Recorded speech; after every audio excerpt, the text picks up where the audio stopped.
22h08 pile, nous sommes de retour sur le plateau de Soir Info. Merci de nous rejoindre en direct sur CNews. Alexandre Devecchio, Eric Tegner, Paul Melun, Yohann Usaï, Karim Abric m'accompagnent ce soir jusqu'à minuit. Notre premier thème, sans tarder, vous le savez, 137 otages sont toujours détenus dans la bande de Gaza. L'offensive terrestre de l'armée israélienne, elle se poursuit depuis près de 70 jours maintenant. La guerre durera plus que quelques mois, prévient aujourd'hui le ministre de la Défense israélien. Écoutez-le.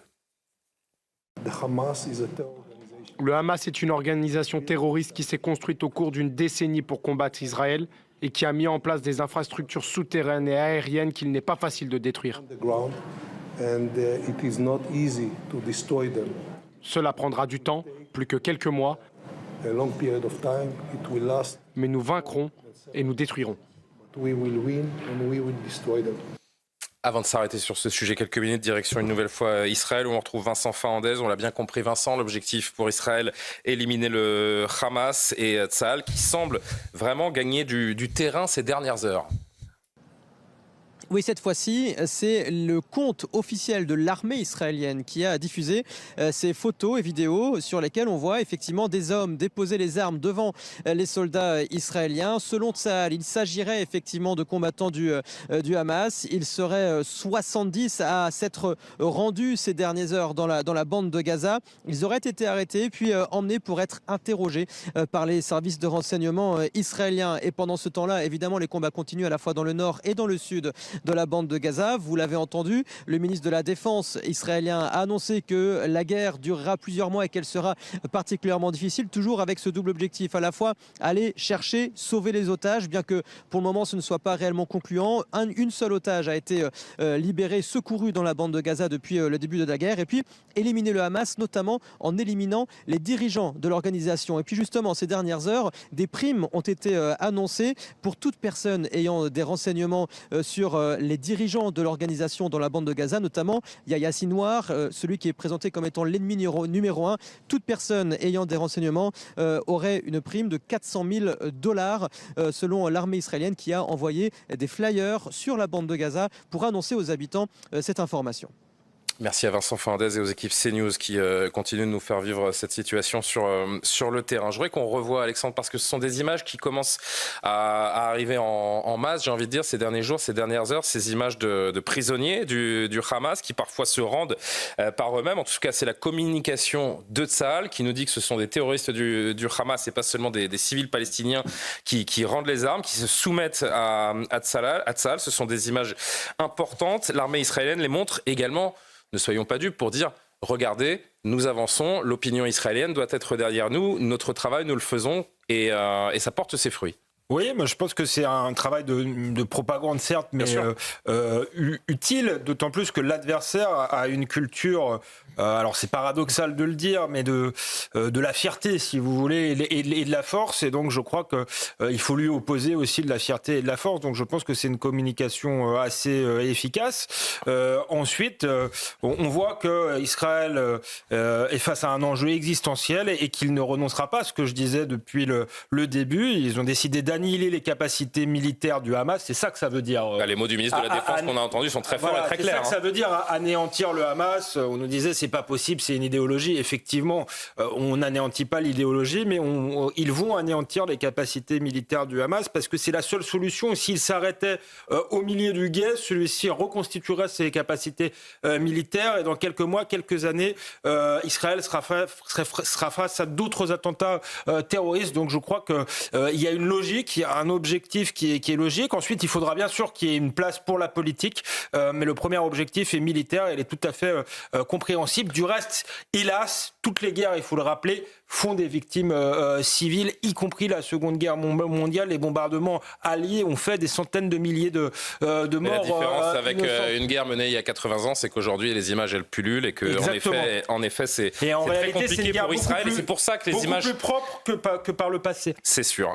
Des images, Paul Melun, pour convaincre peut-être la population israélienne du bien fondé de cette riposte, des images aussi pour démoraliser les troupes du Hamas. Oui, je rejoins l'analyse d'Alexandre sur l'aspect, si vous voulez, de propagande de guerre qui existe des deux côtés. D'ailleurs, quand on voit le degré de professionnalisme dans la propagande dont a fait preuve le Hamas depuis le 7 octobre, on peut se dire que Tsahal riposte aussi sur ce terrain de la communication et que c'est très important de le faire. En revanche, là où je suis pas tout à fait d'accord avec ce qui était dit sur les buts de guerre, c'est que je les trouve quand même plus flous que cela. C'est-à-dire que lorsque Benyamin Netanyahou nous dit éliminer le Hamas, je ne sais pas trop jusqu'où ça peut aller, comment ça se traduit concrètement. Jusqu'à présent, si vous voulez, on nous dit mettre hors d'état de nuire le Hamas, éradiquer mettre tout ce qui ressemble Gaza de hors près ou de d'état loin de un nuire. terroriste. En fait, Oui, c'est d'accord, ça, hein. mais ça, si vous voulez, ça me paraît être, à bien des égards, un vœu un peu pieux. C'est-à-dire que vous pouvez mettre un sacré coup de pied dans la fourmilière, anéantir un certain nombre de ces terroristes, et personne ne les défendra, surtout pas moi, après ce qu'ils ont fait le 7 octobre. Maintenant, si vous voulez, effectivement, je pense que c'est avant tout une idéologie qu'il faut combattre. Une idéologie qui va par-delà le Hamas, une idéologie qui est aussi celle du Hezbollah, une idéologie qui est aussi celle d'un certain nombre de milices, une idéologie qui est aussi celle de l'Iran. Repoussera, et si vous voulez, on a essayé, nous Français, de le faire dans un certain nombre de coins du monde. On a essayé de le faire avec Boko Haram, par exemple, dans la bande sahélo-saharienne. Ça me paraît pas totalement fonctionner, si vous voulez. Donc, ce type de groupes terroristes sont amenés, à mon avis, à se reproduire. Je ne dis pas ça, mais je dis qu'à mon avis, la solution, elle est avant tout aujourd'hui politique, et que le remède peut être pire que le mal, et que si les buts de guerre de Benyamin Netanyahou ne sont pas clairs, s'il n'y avait pas 137 otages dans les tunnels, la solution serait peut-être exclusivement politique. Mais en l'occurrence, c'est même pas sûr. Mais en plus, si vous voulez, effectivement, ce paramètre des otages dans les tunnels est un paramètre qui complexifie. D'ailleurs, je dis dans les tunnels, on ne sait pas où ils sont. Complexifie éminemment l'opération. Mais si on pense qu'on va sortir de ce conflit qui est majeur pour le XXIe siècle, seulement avec, si vous voulez, l'appui militaire, on se trompe. Il y aura probablement tout un tas d'autres paramètres, à commencer par des paramètres politiques et diplomatiques. On continue de réagir. On va tous vous entendre évidemment sur ce sujet. Je voudrais juste qu'on écoute d'abord le colonel Rafovitch, porte-parole de Tsahal, qui s'exprimait tout à l'heure sur notre antenne. Il y a effectivement encore des semaines de combat, peut-être plus. Il est compliqué de donner un timing par rapport à cette guerre-là. Je rappelle que le Hamas est implanté partout. Partout, nous trouvons des armes, des munitions, partout dans des maisons, dans des écoles, dans des centres de l'ONU. C'est inimaginable ce que nos soldats voient et trouvent. Ce sont des tunnels en plus souterrains creusés sous la ville de Gaza. Il y a en fait une ville sous la ville. Et encore une fois, tant que les capacités militaires du Hamas ne seront pas totalement anéanties, tant que les chefs du Hamas ne seront pas ni arrêtés ou éliminés, eh bien, la guerre continuera, puisque nous avons décidé d'aller jusqu'au bout, c'est-à-dire jusqu'à l'éradication du Hamas dans la bande de Gaza. Karim Abrik, Israël ira jusqu'au bout. Il vient de le répéter, le porte-parole de l'armée. N'en déplaise à la communauté internationale, aux ONG qui déplorent jour après jour une réelle urgence humanitaire aussi. Oui, mais je trouve que dans ce lexique de dire éradiquer le Hamas, je pense que c'est stratégique aussi. C'est-à-dire, ça se fait en deux étapes. Dire on va éradiquer le Hamas après le 7 octobre, dans les heures qui suivent, dans les jours qui suivent, c'est d'envoyer un message de force, de dire on va se défendre et on est déterminé à ce que jamais un massacre terroriste de la sorte se reproduise. Donc ça, c'était la première étape. Mais en deuxième étape, je trouve, en termes de stratégie, de dire on va éradiquer le Hamas, c'est aussi laisser place à ce flou, c'est-à-dire de laisser place à la durée pour l'intervention de Tsahal aussi. Et justement, ça permet en sorte à Israël de modifier ses buts de guerre. Donc, même s'il y a la pression internationale, comme vous dites, je pense que ça ne change pas pour leur stratégie, effectivement, pour l'armée israélienne. Non, mais c'est vrai que géopolitiquement, il y a un isolement de plus en plus complètement. C'est-à-dire que... Et c'est en cela que le remède peut être pire que le mal. Et on regardait tout à l'heure... L'histoire le dira, mais on regardait les images tout à l'heure des prisonniers. Moi, je pense que ça peut même avoir l'effet inverse quand vous avez une partie... Mais vous avez déjà certains politiques, certains intellectuels qui disent regardez, le traitement est inhumain. Fait. Alors, je vais juste un mot avec Eric, à qui j'avais promis la parole ensuite. Et Yohann, je viens tout de suite vers vous. Et c'est sûr que plus les semaines passent, ça devient...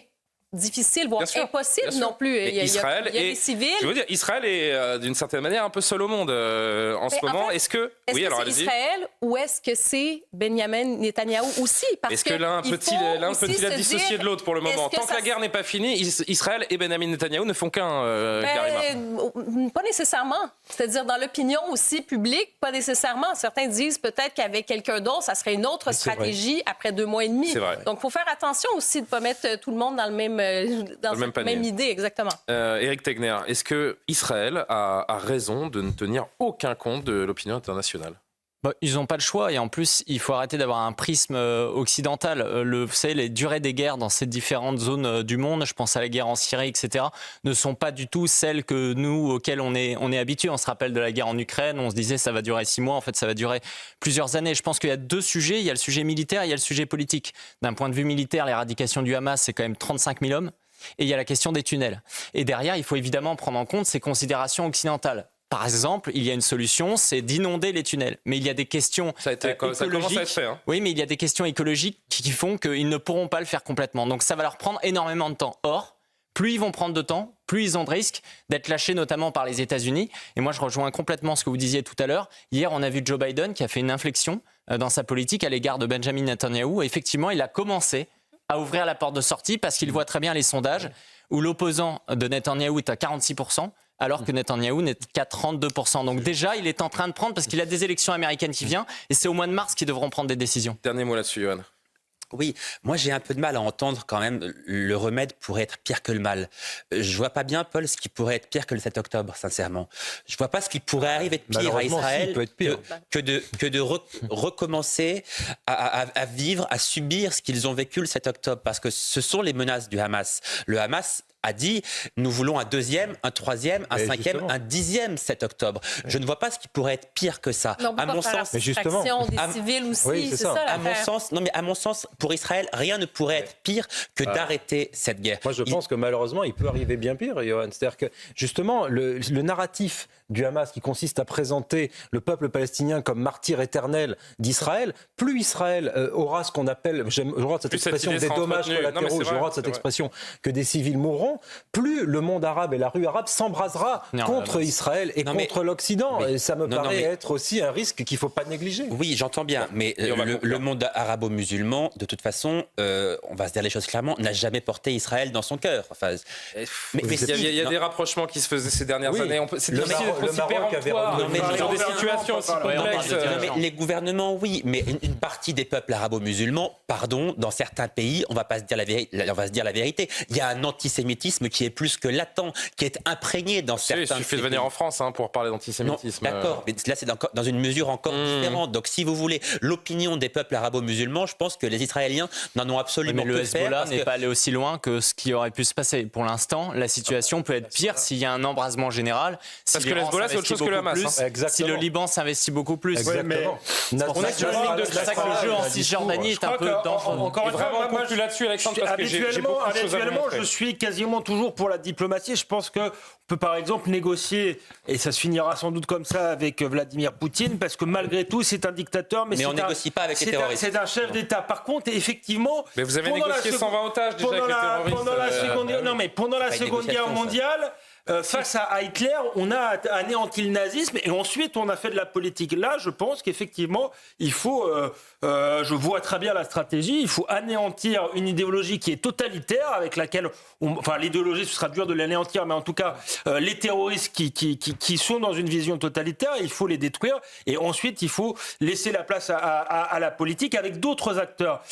C'est pas possible, à mon avis, de négocier avec le Hamas, c'est ce qu'a compris Israël et c'est pourquoi ils ont décidé d'aller jusqu'au bout. Avançons avec donc ces